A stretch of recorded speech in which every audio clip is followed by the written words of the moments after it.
a club that once seemed invincible, a dynasty built on a style of football that dazzled the world, tiki-taka, La Masia, and the Messi magic. But what happens when this empire starts to crumble? What happens when a club with $1 billion debt, a revolving door of managers, and some of the most painful losses in recent memory hits rock bottom? The club was a shadow of its former self. But hold on, just when it seemed like the club had hit its lowest point, something changed. This year, they have turned it around in the most dramatic fashion. A financial revival, tactical revolution, and a squad full of hungry young stars ready to make history. But how did they do it? What's behind this incredible transformation? And more importantly, can they truly return to the top of world football? Let's dive in and find out, because the road to recovery for FC Barcelona has just begun.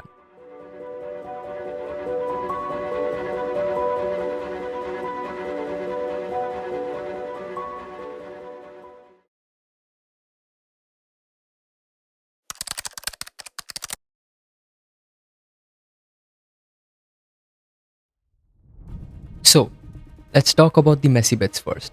And no, I'm not referring to the greatest player of all time. Let's talk about the issues that left Barcelona in crisis. So, picture this: a club with $1 billion debt. Barcelona was living the high life. One of the major factors that led to financial issues were reckless spending on player transfers and wages, particularly after their 2015 Champions League victory. Neymar's move to PSG in 2017 for a whopping €222 million actually caused Barcelona a lot of financial turmoil, as they had to rebuild quickly, spending heavily on players like Ousmane Dembele, Philippe Coutinho, and Antoine Griezmann, who didn't live up to their expectations, and the club, when selling them, didn't recoup the investments. In 2019 to 2020, Barcelona's wage bill was around €500 million, which is approximately 70% of their total revenue. This is dangerously high compared to other European clubs like Bayern Munich and Manchester City, who keep their wage to revenue ratios closer to 50 to 60%. Fast forward to 2020, Barcelona was living on borrowed time, literally. Due to the pandemic, Barcelona lost millions on matchday revenues because of matches being placed behind closed doors, and their revenue dropped by a massive €140 million. Messi's wage bill was the highest in the club, approximately €100 million per year. Thus, his departure from the club due to financial constraints freed up a significant amount of cash flow, but it also meant that the club had lost their greatest asset in terms of commercial and branding power. Barcelona post-Enrique was kind of like a Netflix series where you enjoy the first season, but by the end of the third season, you're just there for the snacks, hoping something good would happen. Ernesto Valverde, the man who led Barcelona to 2 La Liga titles, but let's be real, his football wasn't really thrilling. It got the job done, but it wasn't really tasty. It looked like Barcelona didn't have that spark anymore, and their Champions League runs would be something you would forget halfway through. Barcelona were knocked out of the Champions League by Roma in 2018 after winning 4-1 in the first leg. And that infamous Liverpool comeback, we all know how that story ends. And then there was Quique Setien, oh boy.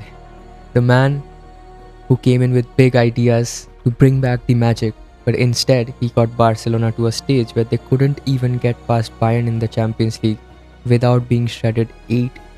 Let's be honest, post-Enrique, Barcelona was changing coaches like they were changing socks. Valverde, Setien, Koeman, they were just trying to find someone who would get their band back together.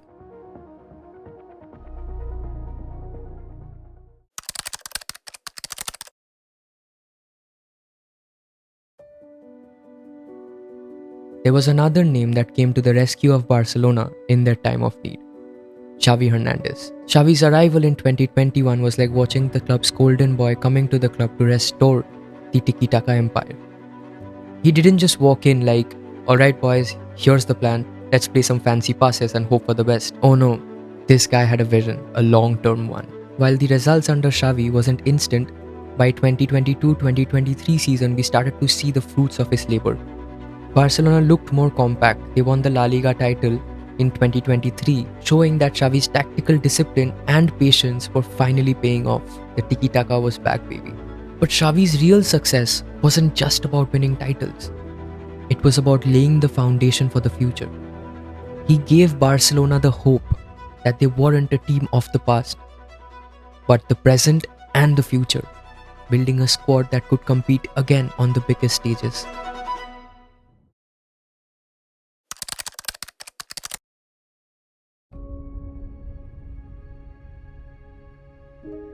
First up, money. Barcelona is on a mission to fix their finances and their books.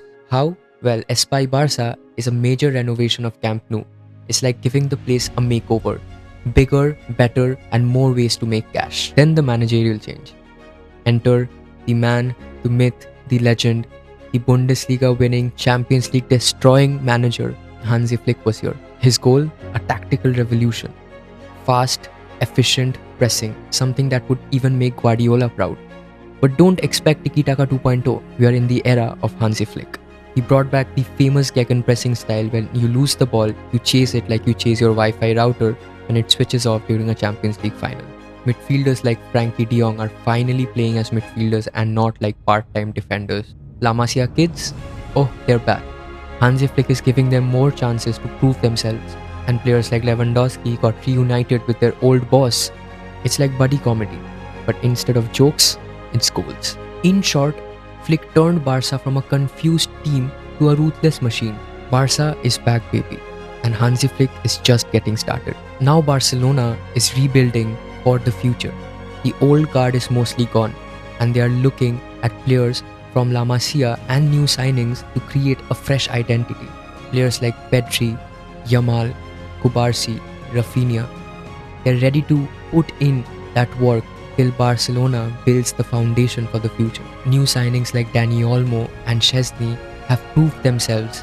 Players like Lewandowski and Inigo Martinez are proving themselves and fighting for the badge week in, week out. Barcelona leads the La Liga standings with 66 points, maintaining a 3-point advantage over Real Madrid, and have netted 71 goals, with Rafinha having a Ballon d'Or worthy season. Barcelona reached the semi-finals of the Champions League, but they are yet to face Borussia Dortmund, and they have won against Atletico, placing themselves in the final of the Copa del Rey with Real Madrid. After years of financial troubles, tactical confusion, and early Champions League exits, they went back to the basics. Hansi Flick's high-intensity football brought back energy and purpose. La Masia talent started thriving again, proving that Barca's DNA is still alive. Smart signings and tactical discipline replaced overpaid and underperforming stars, and a winning mentality returned, pressing hard, attacking fearlessly, and playing with purpose. Now Barcelona isn't just a team who's trying to survive, they are a team who can dominate at the highest level of football. The question isn't can they compete anymore, it's who can really stop them. That's it for the video, guys. I'm really happy for the appreciation that you guys gave us last week, and a lot of research went into this video, and I would really appreciate if you would like and share this video if you guys liked it. And if you want to see more videos like this, then click somewhere on the screen, and I hope to see you very, very soon. Bye bye.